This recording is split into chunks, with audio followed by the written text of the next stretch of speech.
You are exactly one decision away from a completely different life. But you have to stop making excuses to get there. Welcome to the No Excuses Network. Hit subscribe right now if you are ready to stop talking and start executing. Let's get into it.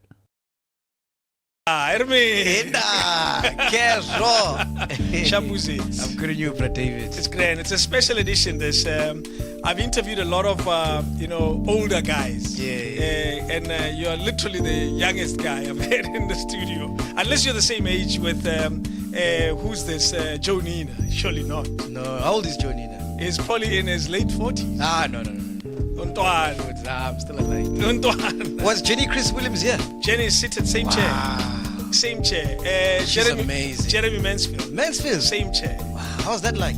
Educational. Nah. Educational. It reminded me of why I love radio. You know? He's an OG. I remember because my mom used to drive me to school. Yeah. And Fresh and Jeremy were on at the same time. Oh yes, Fresh was at Y at the time. Yeah. So it always used to change and alternate every morning who's listening to who. Oh, so your mom was Mansfield? Yeah, she was Mansfield, I was Fresh, and then eventually I converted her. So every morning we'd listen to Fresh, and then after she drops me, she goes to Jeremy. Here's the sad part of your story. I was on breakfast as well at the same time. Were you? I was producing Breakfast with Ice at Metro. Yeah. Same exact time. Shit. You know I didn't know you, eh? I know you didn't know me. It's crazy. Interesting you say it that way. I didn't know you also. For real? Until I saw your podcast and people making a big deal of it. Yeah. I was like, who the hell is this guy? Do you remember the first time we met? Yes. Yeah. Chili's funeral. Yes. You were so sad looking, man. I know it's a sad place. Yeah. But you were extremely sad. Yeah. No, I remember I was with Dineo Lusenka. Yeah. So we were going to the funeral, and I think the podcast had started at the time. So I was just busy bouncing off ideas with her, telling her the vision of the podcast, what I want to do, boom, boom, boom. And then when we get there, we happened to see, I don't know if you made a speech or something. I did. You did? Yes. I actually spoke to her as well. Is it? Yeah. And then she's like, do you know who that is? Yeah. I'm like, no, who's that? She's like, dude, how can you not know David Mashavela? He's like the richest motherfucker on earth. I'm like, for real? And that's when I went up to you, got your numbers.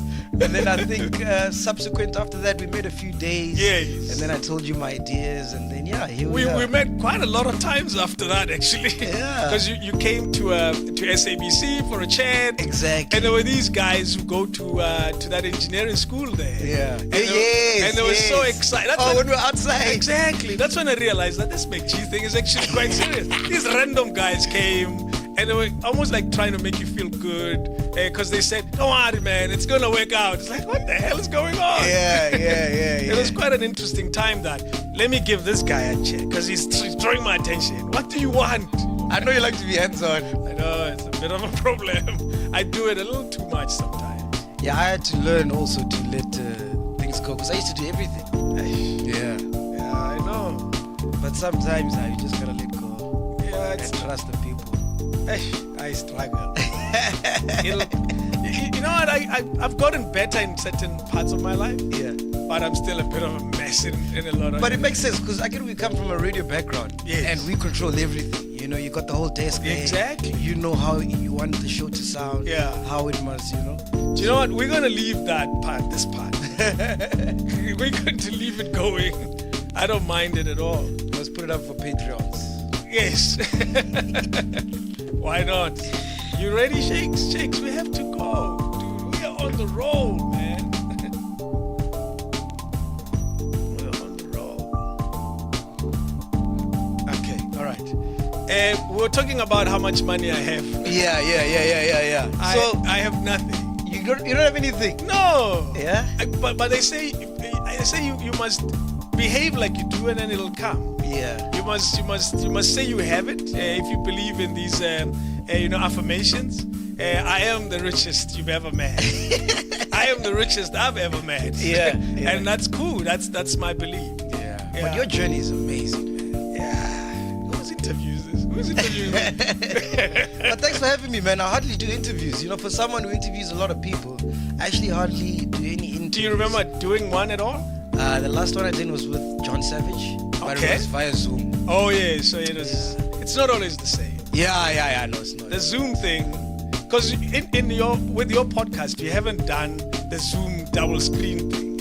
No, we have. We did it the first lockdown, Okay. but I was only interviewing like B-list celebrities, you know.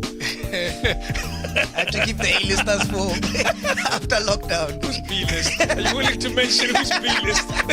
I can't remember who was it at the time. Sammy Sosa, people like that. Man. I feel so bad for Sammy. Now he knows in your world he's B-list. Come on, she knows. I think herself. But it was awesome. People liked it. Funny enough. They enjoyed it. Yeah, because people hadn't heard from Sammy Sosa in a while. In a long time. Yeah.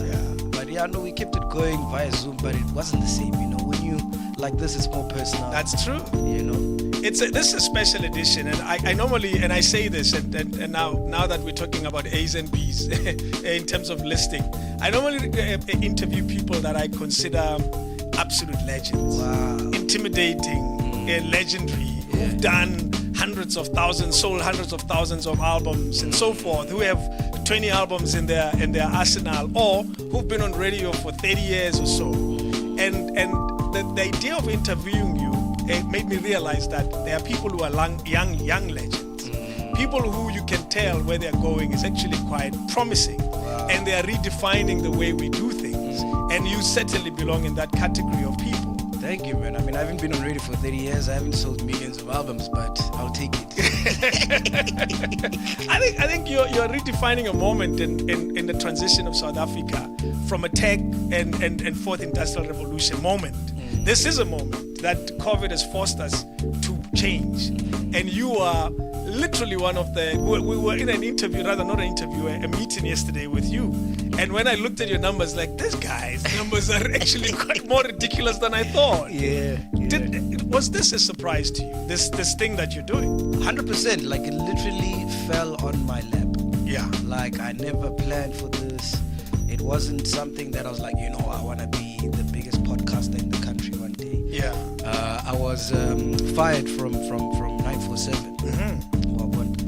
And then at the time, I just had a baby, born, stressing. You know, the missus is like, no, what's going to happen? I'm like, fuck. But the crazy thing is, I always had prepared.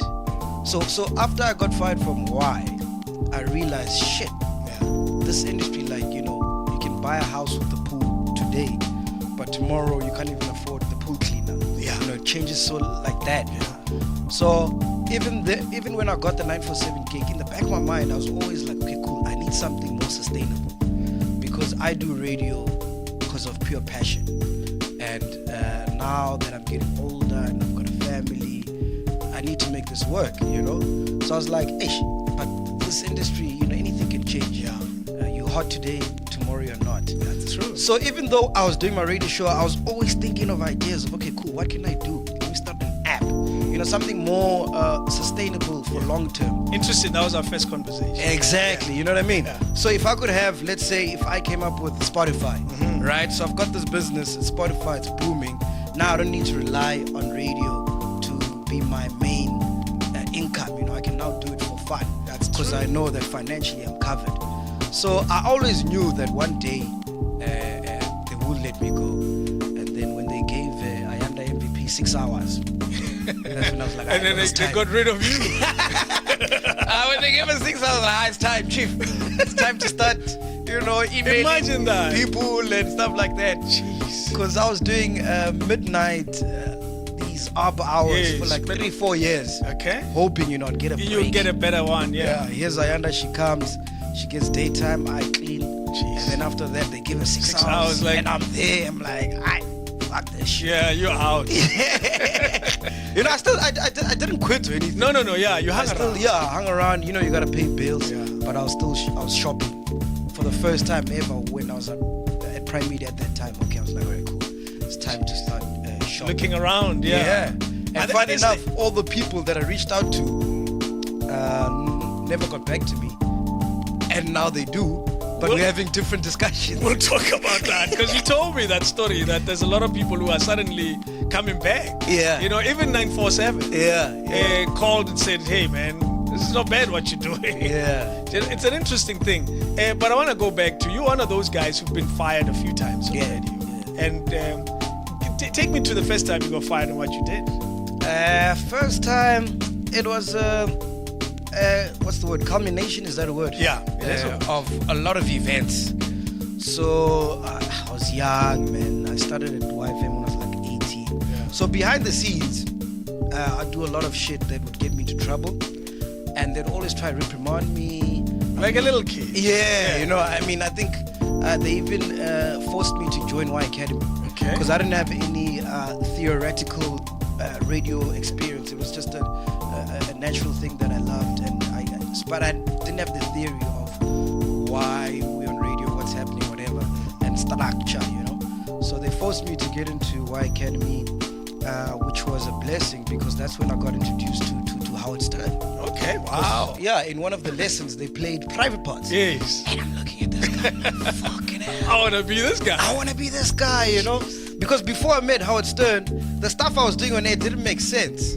I was like a rebel without a cause. Okay, yeah. So now when I watched him, I was like, oh, okay. So I'm not crazy. You know what I mean? Okay, actually what I'm doing is more aligned to what this guy's doing. And that's when I started researching him, read all these books. And then I started researching other guys, you know, like Hamish and Andy, Chris Moyles. Oh, one of my favorites. You know what I mean? I've played Chris Moyles shows over and over and over again when I was doing breakfast at Metro. Yeah. I would play, they used to record, today they're called podcasts, but they would just record them and load them somewhere. Yeah. And I would play them over and over and over again. Yeah. I still have words that I hear. The Chris Moyles shows, they used to record a lot of songs on Chris Moyles. Yeah. Like a song about Zuma in court. Yeah. They would have recorded a song today, and just for the sake of it. And that's the type of radio that every time I hear it, I envy it as well. It's like, man, I wish I had the time, the effort, and the staff to do radio like that. Yeah. Go ahead. So you know what I mean? And then the day that I got fired, so it was eventually like, I know this guy's fucking up too much. Yeah, we gotta let him go. But then that's the story that everybody hangs on to till this day. To say that I got fired because of homophobic whatever, which isn't the case, but there was a lot behind it. You were just a naughty kid, and there was a straw that broke the camel's back, exactly. And that was it. Yeah, because if they wanted to keep me, they could have kept me. Yeah, you know, because they had let you, they had kept you for things before. Yes, so, yes. Wow, man, jeez. And then 947, what happened there? 947. They just didn't renew my contract. Yeah. There was nothing that I did on air. I just walked in there and they were like, yo, listen, we're not renewing your contract. I was like, cool. But like I said, I already knew that it was a matter of time. Yeah, you were not in the A-list. Yeah. You're not in the A-list. You were out sooner or later. You know what I mean? Or your shows are going to get smaller and smaller exactly. and smaller. Yeah. And I was doing a show every day. Jeez. Yeah, I was doing a show every day. Monday to Friday, I would do midnight. Was it midnight? 12 to 4. There's one where you're interviewing Somizi. It's so like that Saturday, a weekend daytime. So that one, I had recorded it for my show at night. Oh. So it was like a pre-recording that I was going to chop up and put it on my show at night. But then I was standing in for someone during the day. So I ended up playing it on daytime. And it's still on their website. Yeah. Still gets hits. Yeah, it's still, I think it's the most viewed. Yes. When people look for your stuff, they also find that. Yeah, it's the and most they go viewed. check it out. It's the most viewed on the page, funny enough.